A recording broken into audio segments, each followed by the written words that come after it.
اس دنیا میں خدا کے احسانات سب پر ہو رہے ہیں، اپنوں پر بھی ہو رہے ہیں، غیروں پر بھی ہو رہے ہیں، ماننے والوں پہ بھی ہو رہے ہیں، انکار کرنے والوں پہ بھی ہو رہے ہیں۔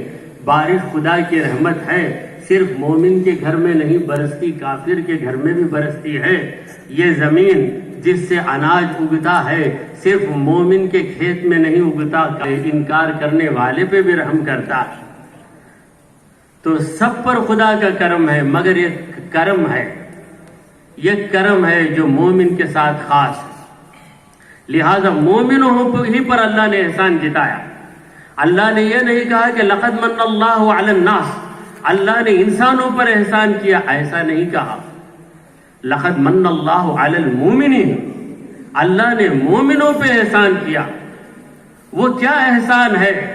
اے رب ذوالجلال، وہ تیرا کیا احسان ہے جو تو نے صرف مومنوں پہ کر دیا، غیر مومن کو اس کرم سے تو نے محروم کر دیا؟ تو پروردگار نے کہا اذ بعث فیہم رسولا، وہ احسان یہ ہے کہ میں نے ان میں رسول کو بھیج دیا ہے، رسول کو بھیجا، رسول سے مومنوں کو ملایا۔ جو نبی کا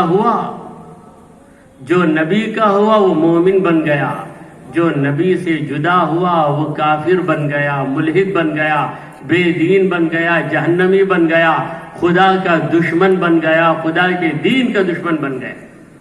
پروردگار عالم نے نبی کریم صلی اللہ تعالی علیہ وآلہ وسلم کی ذات کو معیار بنا دیا ہے، ایسا معیار جو ان کا وہ خدا کا، جو ان کا نہیں وہ خدا کا بھی نہیں۔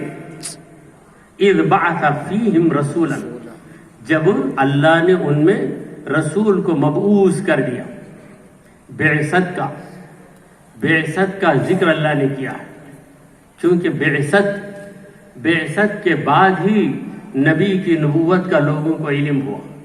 بعثت سے پہلے نبی تو اپنے مقام پر تھے، مگر لوگوں کو پتہ نہیں کہ آپ خدا کے نبی ہیں، لوگوں کو پتہ نہیں، کیونکہ آپ نے یہ اعلان نہیں کیا، آپ نے لوگوں کو نہیں بتایا، خدا کے حکم کے منتظر تھے ہمارے نبی۔